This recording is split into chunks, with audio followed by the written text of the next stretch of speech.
We are going to talk about hitting women. Hitting women.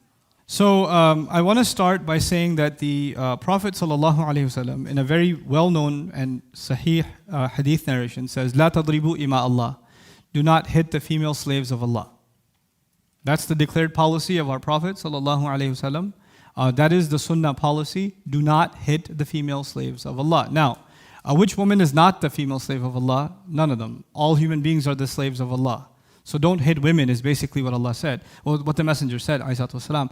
But the way he used the language, "La tadribu ima Allah," it's a very interesting bit of language, because as opposed to saying "La tadribu nisa," "La tadribu an-nisa," don't hit women. He said, don't hit the slaves of Allah, the female slaves of Allah, ima Allah. What difference does it make? Because at the end of the day, it's women. Well, at the end of the day, if you're hitting a slave, like if I hit somebody else's slave, I'll get in trouble with who? The master. Wait, who are you to hit him? That's his slave. Oh, sorry. The fact that he attributed their slavery to Allah actually makes it a problem for someone to hit women, because now they are going to have to deal with Allah Azza wa Jal. But that still doesn't answer the question that the Quran says hit them, which a lot of people have a lot of problem with. Brother, please understand, I don't understand this ayah. How come Allah says hit them, and then I heard a khutbah, but it could be a miswak or a toothpaste or I don't know what, like you hit them lightly or just so long as it doesn't leave a mark, or all this discussion about, how hard you can hit or how soft you can hit. That's the fiqh conversation of it. But I actually want to talk about how the Quran deals with this subject.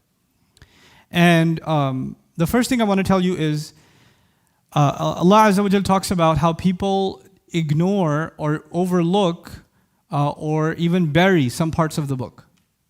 أَفَتُؤْمِنُونَ بِبَعْضِ الْكِتَابِ وَتَكْفُرُونَ بِبَعْضِ. Do you believe in parts of the book and disbelieve in other parts? Also means, do you believe in parts of the book and bury other parts? Bury other parts.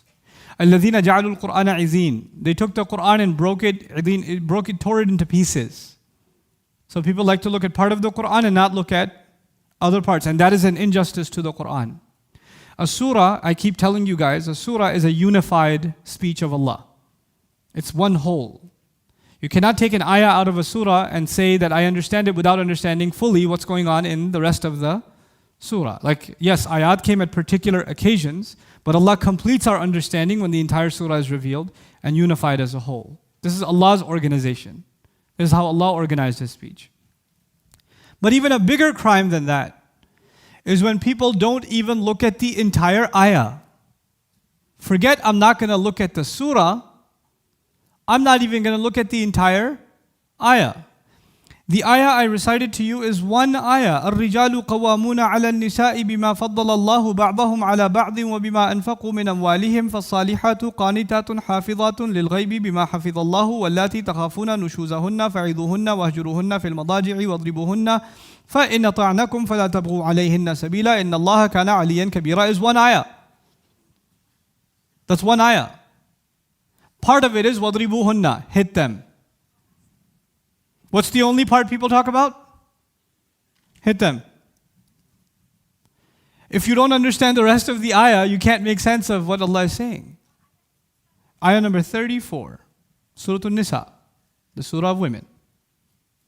So today, inshallah, what I want to share with you is some basic background to help us make sense of this ayah, which is supposed to be really controversial. People have a lot of problem with it. Women, they say, I believe in Islam, but the one thing that really shatters my faith is this ayah. It really messes me up. I don't blame you, because the ayah has been abused by non-Muslims to make attacks against Islam, and the ayah has been abused by Muslims in using its misunderstanding themselves and abusing women through the ayah, doing dhulm through the ayah. So what I want to start with, first of all, you have to consider the entire surah. Remember that? Okay, let's talk about that. Allah in the beginning talks about one of the other favorite subjects of women, polygamy. Yeah. That's in this surah too. This surah is called Surah An-Nisa, and if there's one surah that women have a lot of issues with in the Quran, it's Surah An-Nisa. But what I want to bring up is, and I'm not going to talk about polygamy today, relax. Okay? You guys are like, finally.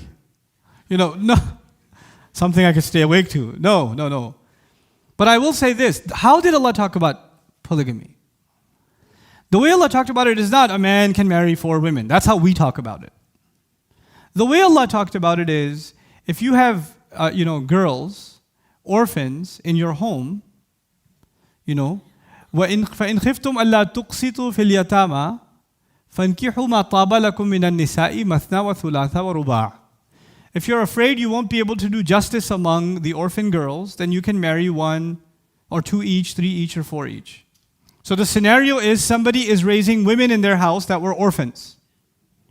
2, 3, 4, 5. And he, in order to make sure that the relationship is legitimate, can marry up to how many? Okay. Is this a normal situation? Somebody raising orphan girls up to women? Is that a common situation? No.